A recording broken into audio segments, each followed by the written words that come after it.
안녕 친구들!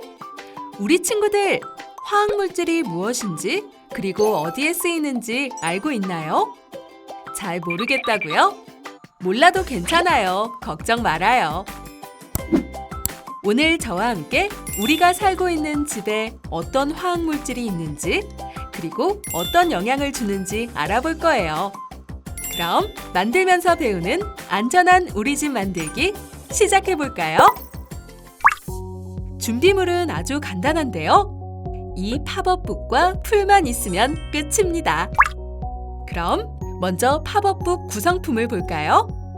이렇게 4개의 그림판과 퍼즐, 그리고 스티커가 있어요. 여기서 주의사항! 팝업북에서 조각을 분리할 때 조심스럽게 뜯어야 해요. 너무 힘을 줘서 뜯으면 잘 찢어진답니다. 그리고 접을 때는 방향을 신경 써서 접어야지 더 이쁘게 만들 수 있어요.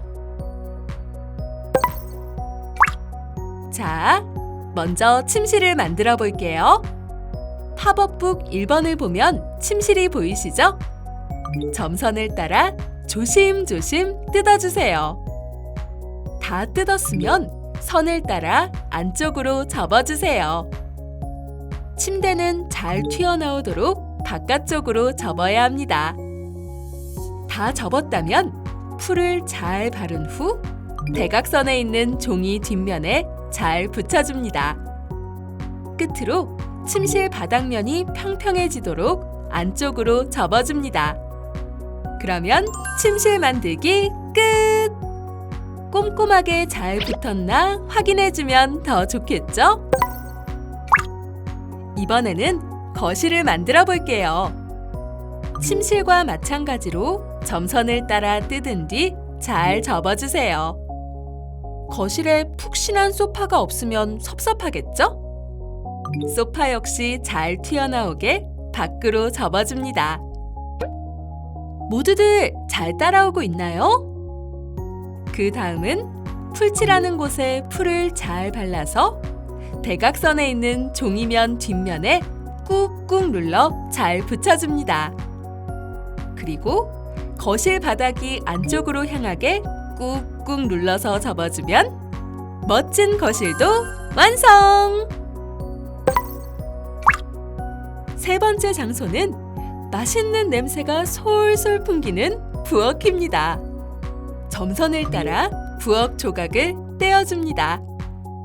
그 다음은 뭘까요? 맞습니다. 실선을 따라 반듯하게 접어줍니다. 그리고 싱크대가 망가지지 않게 바깥쪽으로 접어줍니다. 다 접었다면 풀을 꼼꼼히 바른 후 냉장고가 그려져 있는 팝업북 뒷면에 잘 붙여줍니다. 그리고 바닥면의 실선을 따라 안쪽으로 접어주세요. 이렇게 하면 짜잔!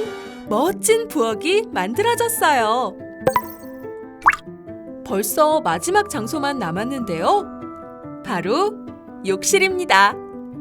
방식은 이미 다들 알고 계시죠? 점선을 따라서 살살 뜯은 뒤 실선을 따라 꾹꾹 눌러 접어줍니다. 그리고 쓱싹쓱싹 풀을 바른 뒤 잘 붙여준 다음 바닥을 안쪽으로 접어주면 욕실도 완성! 드디어 4개의 방이 만들어졌는데 여러분 예쁘게 완성했나요?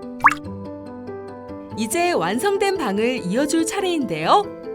1번부터 4번까지 순서대로 붙여주면 되는데 쫙 펼쳐서 붙이는 것보다 반으로 접은 뒤 하나씩 순서대로 붙이면 좀 더 쉽게 접을 수 있어요.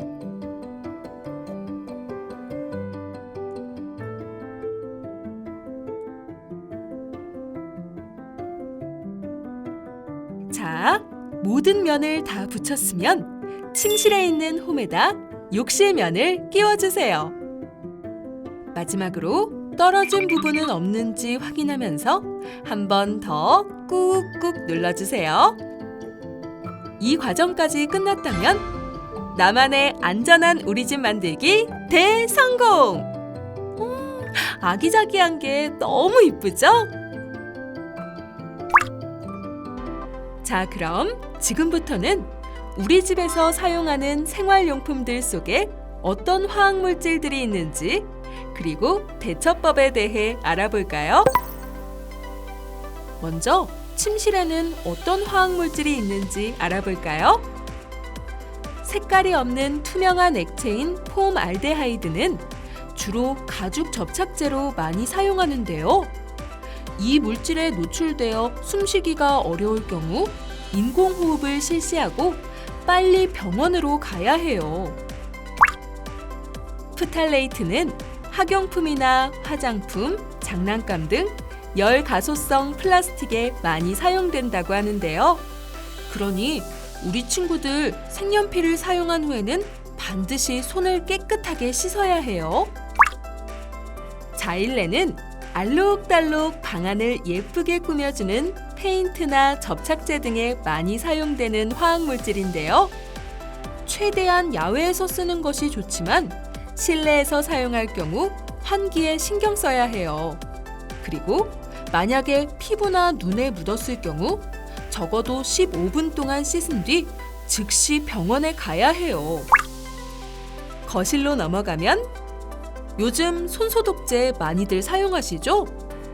거기에 들어있는 성분인 에탄올은 과도하게 사용하면 피부 건조, 화상 등을 입을 수 있으니 조심해야 해요.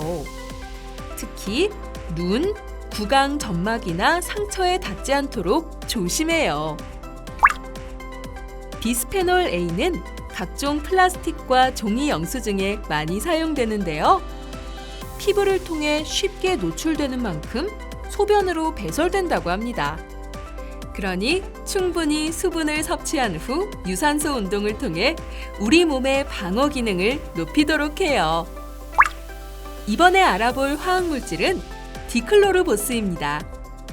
이 성분은 살충제, 농약에 주로 사용되는 물질이에요. 독성이 강하기 때문에 직접적으로 피부 접촉을 하지 않는 것이 좋고 사용 후에는 반드시 환기를 해야 해요. 비소 역시 살충제에 많이 쓰이는데요. 비소에 오염된 물이나 음식을 섭취하게 되면 현기증, 두통 같은 증상이 나타날 수 있다고 해요. 만약 비소를 모르고 삼켰을 경우에는 입안을 최대한 깨끗이 헹구고 즉시 병원에 가서 의사의 진료를 받아야 해요. 그럼 부엌에는 어떤 화학물질이 있는지 볼까요? 화장품과 디퓨저 등에 들어있는 디리몬에는 피부와 호흡기를 자극하기 때문에 장시간 사용과 과다 사용을 자제하는 것이 좋아요. 만약 실수로 눈에 들어갔다면 흐르는 물로 15분간 씻어야 하고 마셨을 경우에는 구토보다는 입안을 깨끗이 씻어낸 후 물을 마시는 응급처치를 해주세요.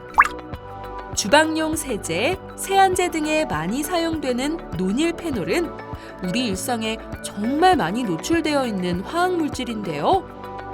이 성분은 성조숙증과 같은 호르몬 작용을 방해한다고 합니다.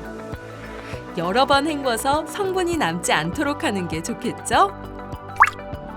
마지막으로 화장실에는 4급 암모늄 화합물은 세제나 화장품에 많이 들어있는 화학물질인데 최근에는 소독제에도 많이 사용된다고 해요. 피부와 호흡기에 많은 자극을 준다고 하니 꼭 마스크와 장갑을 착용한 뒤 이용하세요.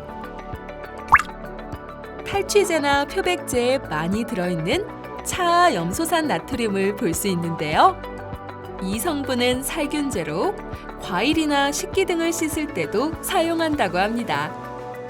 과도하게 노출되면 기침과 목 염증 등을 유발한다고 합니다.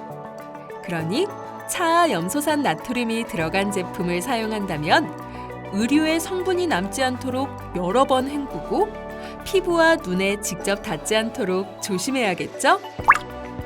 자극적인 냄새가 나는 암모니아는 주로 표백제, 소독 살균제에서 사용되는데요.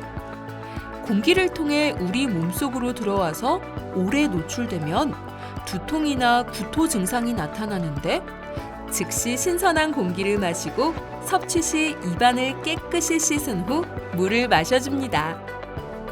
일상생활 속에 이렇게나 많은 화학물질이 있다니 정말 놀라운데요? 그럼 재미있는 낱말 퍼즐을 통해 배운 내용을 복습해 볼까요? 와, 정말 쉽죠? 여러분, 모두 다 맞췄을 거라고 생각해요. 화학물질은 우리 삶 곳곳에 녹아 있는데요. 생활 속에서 편리함을 주는 동시에 건강을 위협하는 화학물질. 화학 제품을 무조건 기피하기보다는 화학물질의 위험성을 알고 올바른 사용법과 대처법을 올바르게 숙지하고 행동한다면 우리 가족의 건강을 지킬 수 있다는 점 잊지 마세요.